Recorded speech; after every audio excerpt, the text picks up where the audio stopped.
let me tell you a story of a boy, a young child. It's a Game Boy. He used to play Game Boy. He played it all day, all night, in the car, in the bed, in the shed, in his head. Anyway, but there was always one problem with that pesky handheld gaming device. It was so dark, and the screen was so small. He dreamed of a bigger screen, a brighter screen. He just wanted to play some Pokemons on his TV. Was that too much to ask for? That dream lived on for many, many years, until today. Or, well, until last month. After a word from our sponsor. The Mod Mic Wireless can boldly go where no mic has gone before. This microphone can attach to any headphones, requires no additional wires, features very low latency, a dual capsule microphone, 12-hour battery life, and LED indicators on the receiver so you know when you're muted and or when the battery is running low. And you can basically run your entire house without ever losing a signal. What more could you ask for? Learn more by clicking the link in the video description. I'm EposVox. No, Riley isn't actually in the video, sorry. And welcome to Filthy Casual. I've grown up and become a workaholic, and instead of the hardcore gamer I once was, I'm now just that, a filthy casual. Today we're taking a look at the GBA Consolizer from Woozle. My unit here, with the perfect color scheme that was made just for me, is on loan from Game-Tech and Woozle for the purposes of this review. They're not paying for this review, seeing it before it is posted or anything like that. This is the full plexi mounting kit, but there is another way you can mod this to use the GBA body itself, which we'll touch on in a bit. What the hell is this thing? So while this concept may seem obvious to some, others may be looking at it and wondering, what the hell is it? The GBA Consolizer is a mod kit to take a Game Boy Advance and give you native HDMI output. There are two versions of this mod kit. One that essentially replaces your GBA screen, giving you the HDMI output and Super Nintendo controller hookup, but would also let you use the Game Boy Advance as a controller too, if I recall correctly. And then the other, which I have here, pulls out the main board from the GBA and builds it into its own console box using 3D printed components, kind of like a dedicated Nintendo Switch dock. This gives you lag-free, high-quality HDMI output with 720p upscaled gameplay at 444 RGB. There's no input lag, compatibility is 100% other than a couple annoying exceptions with the console version that I'll touch on in a little bit, and it's really freaking cool. This plays Game Boy, Game Boy Color, and Game Boy Advance games and can scale them up to either pixel-accurate 4x with some letter and pillar boxing for GBA games, 4.5x to fill the screen but have slightly uneven pixel scaling, although they use interpolation to prevent shimmering, or 5x, which does crop a bit off. Game Boy and Game Boy Color games are scaled 5x to fill the screen vertically. Personally, this is something that I have wanted for a long time. I jumped on the GBA SP front-lit system as soon as my parents bought it for me because the original Game Boys were near impossible to see, and I still have my original system to this day. But by the time I was like 15, I very much stopped wanting to use small screens for gaming. GBA, Nintendo DS, PSP, didn't matter. I tolerated a bit for Pokemon, but I really did not want to stare at these tiny little 3-inch screens. They gave me headaches and eye fatigue, and the posture for it is never comfortable. Hell, the biggest selling point of my 3DS capture card, aside from getting it to do a full Pokemon Y Let's Play before it died and the seller went out of business, though I'm working on fixing that in a future video, so get subscribed, was getting to play the games on my big computer monitor instead of the tiny 3DS screens, even on my 3DS XL. That was also the biggest selling point of the Nintendo Switch for me, a handheld console with a big enough screen for it to not be a problem for me. I basically bought it to be a supersized Game Boy. You can then connect a Super Nintendo compatible controller, including the 8-bit wireless controllers, to control and play your games. It's got a power switch in the front, along with a controller port and the usual transfer cable, and cutouts for accessory mounting, and then the Game Boy game slot up top. The back features the mini HDMI connector, and yes, you will need a mini HDMI to HDMI cable or adapter, and micro USB power connection, which requires 500 milliamps of current draw and can be powered from a TV USB port, as well as the cutout for the headphone jack from the Game Boy Advance mainboard. This is used both to give you direct analog out from the system, but also because the DVI Plus audio standard that the system is outputting over HDMI is non-standard and does not play well with some TVs and capture devices. They just won't accept it, so you will have to disable that and then capture the audio via analog. This is a big inconvenience, especially when it comes to syncing capture setups, but I'm going to assume it was unavoidable for some reason. In my use case, I found that most capture cards, even super flexible ones like my Magewell USB Capture 4K Plus, won't accept the DVI Plus signal, and even though, the monitors I was testing it with would. The bottom features thick rubber feet to help keep this light system stay up off the nuts on the bottom and keep from scratching your surface, but also to keep it to stay on one spot because this thing does not weigh hardly anything since, it was originally a handheld.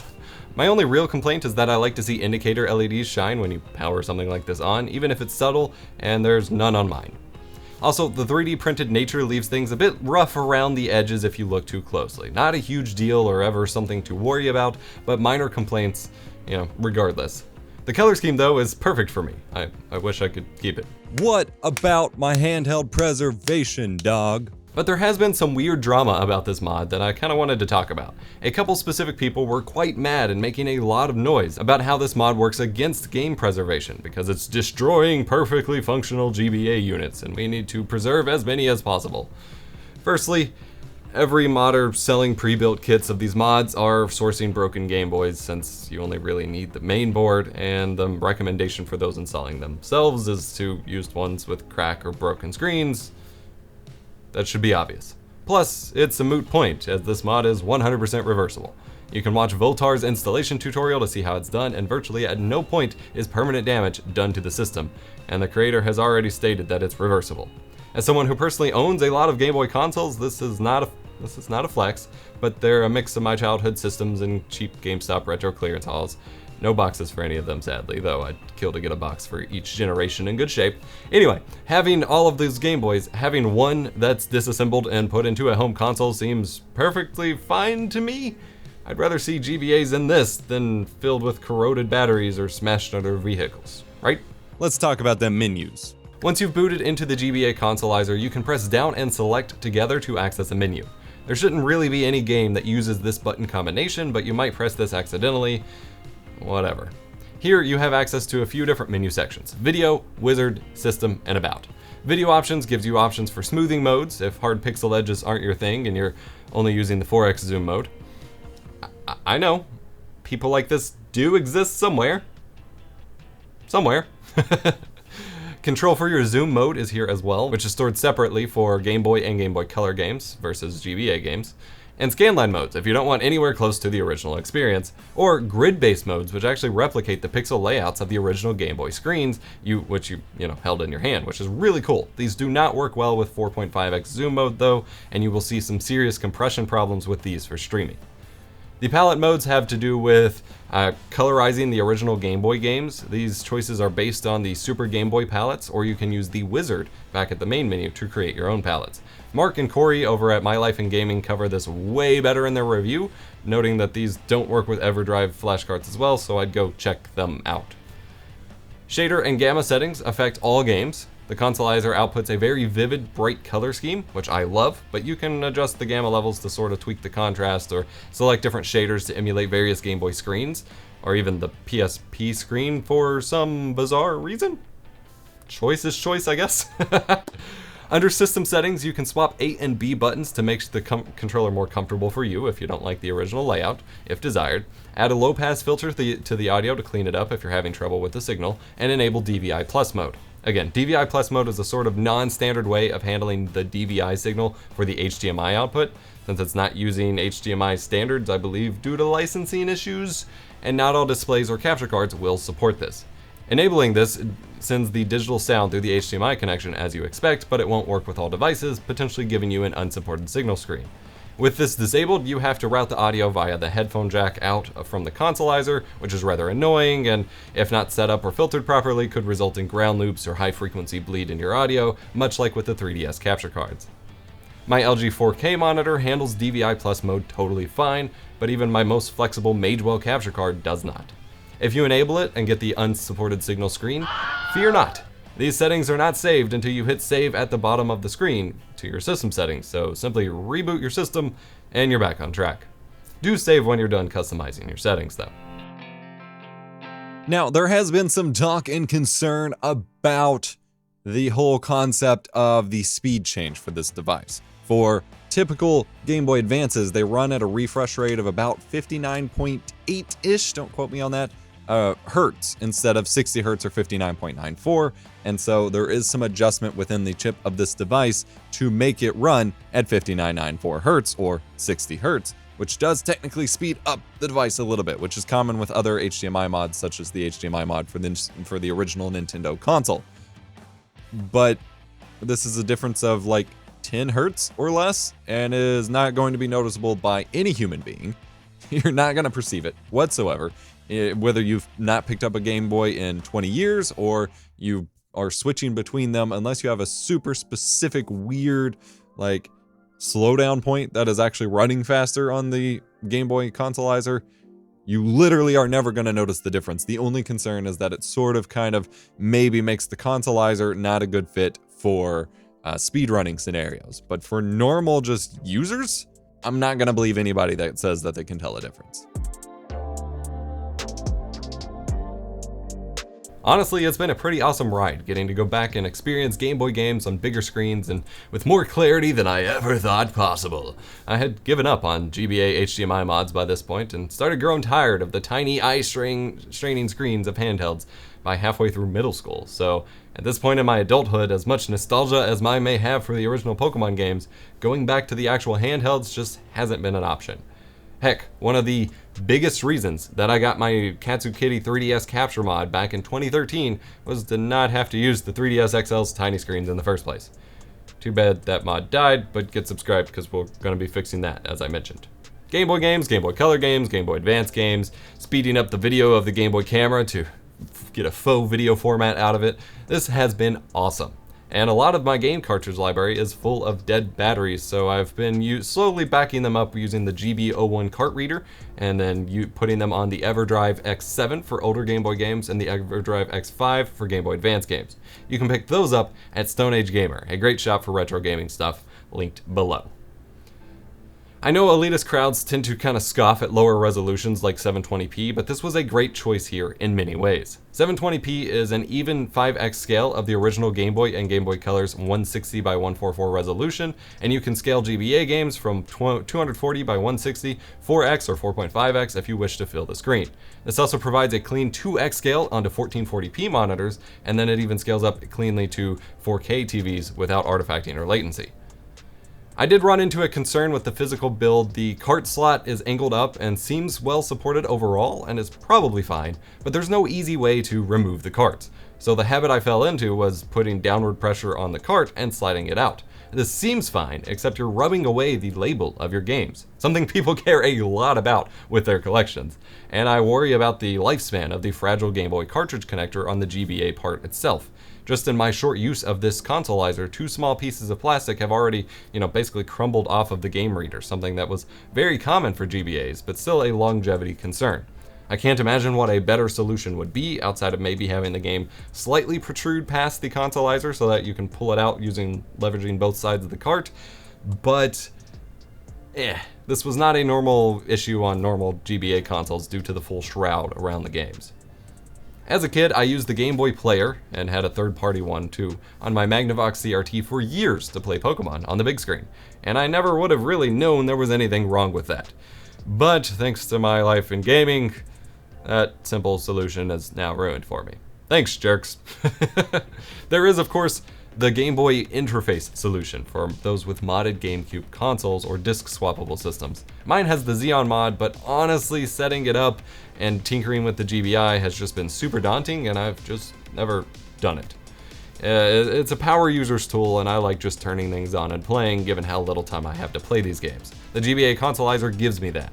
That being said, having realized Game Boy Advance games could be fun again and look this good, I may be setting GBI up in the future until I can justify the Consolizer, or at least get my wife's approval on it.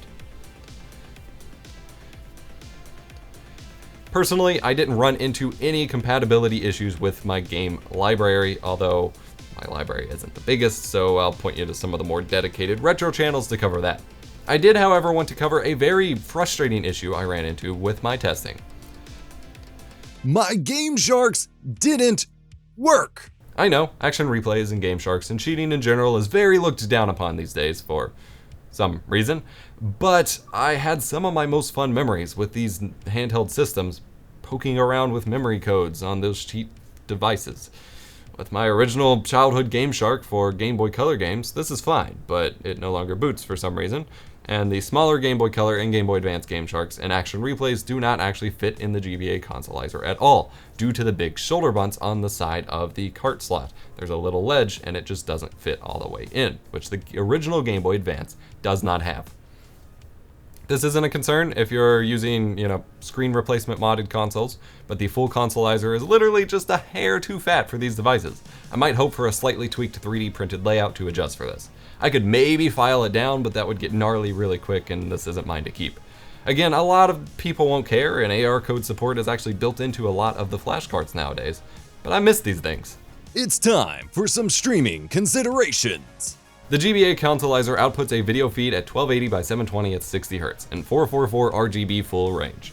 To get the best results with sharp pixels and limited color fringing, you want a capture card that supports 444, like the LiveGamer 4K or LiveGamer Ultra from AverMedia, if you want the pure and, most preserved capture. If not, everything else will work fine, most likely, other than the original Razer Ripsaw, which doesn't support 720p in my experience. I wouldn't expect many capture cards to cooperate with the DVI Plus mode, so you'll likely have to route the 3.5mm headphone line out to your PC's line-in jack to get sound. Annoying, I know. If you're using 4.5x mode for GBA games or 5x mode for older Game Boy games, then plan around your pillar boxing and your layouts and you're good to go. If you're using 4x mode for GBA games, you'll have to be careful to acknowledge the letterboxing as well. Here are the correct crop values on screen for OBS to fully crop them out and make it easier to integrate into your stream layout.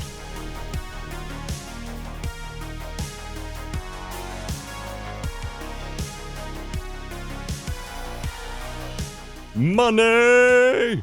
Yeah, this thing is expensive. The more expensive version has you paying for the mod service, which is quite tedious, and you're also paying for GBA hardware. I wouldn't expect it to be any cheaper really, but I understand that that might be a turnoff for some people. There is always emulators, of course. If you want to buy the cheaper DIY mod kit yourself and install on your own, Voltar has a great video on how to install the mod. He used to offer the mod installation himself for a brief period of time, but I believe he's turned that off. So, there you go. What about that M Classic though? I'm also super behind on my review of the M Classic from Marseille, which is an upscaler unit to upscale your old game consoles and stuff. It's been pretty controversial. I actually got sent one for review and I had some questions about how it would work with stuff, so I wanted to go ahead and test it with the Game Boy Advance Consolizer. You do have to use an HDMI coupler since you can't plug it directly into the unit, and it's not really worth it. I thought you would see benefit since it is a 720p signal. You get a nice 2x upscale, so it's, it has even less work to do, but blowing them up side by side, and this is not the most fair comparison for a couple reasons, but I'll dive more into it as I do a formal review of it. But I see literally no improvement in sharpness or quality or anything like that on the pixels of Game Boy Advance games, and if anything, the colors are now washed out because it seems to squish the full range to limited range RGB for some reason. So this is not a good fit, and honestly, hooking the Game Boy Advance Consolizer up to my 4K smart TV from Samsung, it looks freaking incredible. Those are the sharpest Game Boy Advance pixels I have ever seen in my entire life, even on the TV. The TV's handling the 720p to 4K upscaling beautifully, so don't worry about this combination. Honestly, my dreams have come true. I get to play Game Boy Advance games on the big screen in crystal clear pixels and not have to worry about small screens ever again. And I get a nice controller instead of the awkward square Game Boys that I usually played on. It's pretty great. It's expensive, but it's definitely, an enthusiast item, but if you're wanting the real hardware experience and wanting HDMI compatibility or to stream them or whatever, I've never really felt committed to playing games in emulators personally, this is pretty cool. Links to the Game-Tech website for the GBA Consolizer will be linked in the video description below. They have lots of information about it, order pages, things like that. They sometimes run out of stock as, this is real people building these things, but do keep them pulled up. I highly recommend Game-Tech US, And otherwise, hit the like button if you enjoyed, subscribe for more tech education and stream guides, and occasional filthy casual episodes for similar videos like this, including one about the Nintendo 64. Click the link in the video description. Subscribe on Float Plane for early access to videos and behind the scenes content. I'm EposVox. I'll see you next time. Keep on gaming. I won't, because I'm now a filthy casual, remember?